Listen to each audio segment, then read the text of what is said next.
அதாவது இன்றைக்கி பார்த்தீங்கன்னா, அதாவது இந்த நரம்பு பாதிப்பில் நிறைய பேர் இருக்காங்க. அதில் நிறைய மூளையில் உள்ள நரம்புகள் பாதிக்கிறது அதிகமாக இருக்குது. அதுக்கு தான் மசாஜ் எப்படி பண்ணணும் அதை பற்றி நான் மசாஜில் உங்களுக்கு இந்த பக்கம் இந்த கழுத்து பகுதியில் இந்த கழுத்தில் வருங்க இப்படி தேய்ங்க. இப்படி நல்லா இந்த 2 கையை வச்சு இப்படி நல்லா அழுத்தி தேய்ங்க. நைட்டு படுக்கும்போது இதில் கொஞ்சம் கூட நீங்கள் விளக்கெண்ணையோ அல்லது தேங்காய் எண்ணெயோ ஏதோ ஒரு எண்ணெயை எடுத்துக்கலாம்.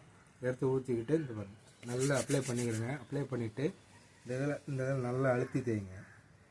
இப்படி அழுத்தி தேய்ச்சிட்டு அதுக்கப்புறம் இங்கே நாங்கள் நரம்பு பாருங்கள். இந்த நரம்பை கீழே இருந்து மேலே இழுத்து விடுங்க. இந்த இடத்துல அப்போ நம்ம மூளைக்கு போகக்கூடிய நரம்புகளுக்கு நல்லா ரத்த ஓட்டம் நல்லா போகும்.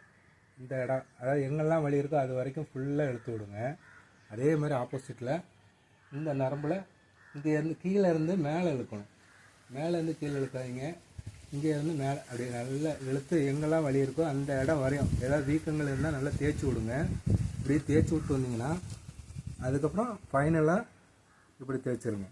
நல்லா எண்ணெயை வச்சு நல்லா தேய்ச்சிட்டு வந்தீங்கன்னா உங்களுக்கு மூளையில் ஏற்படக்கூடிய உங்களுக்கு வலிகள் எல்லாமே குறையும். ரத்த ஓட்டம் நல்லா ஃப்ரெஷ்னஸ்ஸாக இருக்கும். இதை பயன்படுத்தி பாருங்கள்.